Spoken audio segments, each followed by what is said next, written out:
Iran-Israel યુદ્ધને કારણે સમગ્ર દેશની સાથે સાથે કચ્છમાં પણ કોમર્શિયલ સિલિન્ડરના સપ્લાય પર અસર જોવા મળી રહી છે। કચ્છમાં રાજકોટથી કોમર્શિયલ સિલિન્ડર ઉપર રોક લગાવી દેવામાં આવી છે।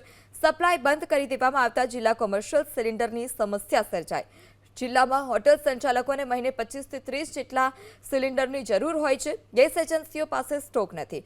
જો સિલિન્ડર નહીં મળે તો અઠવાડિયામાં રેસ્ટોરન્ટ બંધ કરવી પડે તેવી સ્થિતિ છે। સામે પુરવઠા વિભાગે કોમર્શિયલ સિલિન્ડરની કાળાબજારી પર નજર રાખવાની કાર્યવાહીની ખાતરી આપી છે। આ સાથે ઘરેલુ ગેસ પૂરતા પ્રમાણમાં ઉપલબ્ધ હોવાની પણ ખાતરી આપી। ડેપોમાંથી માલ બંધ થઈ ચૂક્યો છે આવવાનો, સો એમના પાસે જે સ્ટોક હતો એમના પાસેથી અમને અત્યાર સુધી માલ મળી રહ્યું છે, પણ એ બી હાફ ઓના ઉપર મળી રહ્યું છે।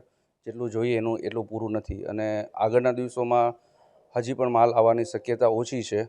તો માલ એવું છે કે આગળ જતાં બંધ થઈ શકે છે અને અમારા જે રેસ્ટોરન્ટ છે એનામાં અમને આગળ ધંધો થતાં તકલીફ પડશે। અમારી જેટલી રોજની કન્ઝપ્શન છે એ પ્રમાણે અમને અત્યાર સુધી બોટલો આપતા હતા અને હજી ભવિષ્યમાં 5-7 દિવસ 10 દિવસ જેટલું એ લોકો અને જ્યાં સુધી સ્ટોક છે મર્યાદિત સ્ટોક ત્યાં સુધી અમને એ લોકો પૂરું પાડવાનું એ લોકોએ વચન આપેલું છે કે હવે તમને 50% જેવો માલ અત્યારે એટલે કે 15 બોટલ્સ મળશે, તો બાકીનું 15 બોટલ્સનું એડજસ્ટમેન્ટ, બિકોઝ આ તો હોટલ રેસ્ટોરન્ટ અમારું બિઝનેસ લઈને ચલાવી રહ્યા છીએ અને આ બિઝનેસ એવો છે કે અમારા ઓવરહેડ્સ હાઈ હોય છે, ત્યારે એક પણ દિવસ જો અમારા 2 પણ દિવસ ગેસના કારણે જો ધંધો બંધ હોતો હોય છે તો અમને 1 મહિનાની આખી નુકસાની આવતી હોય છે।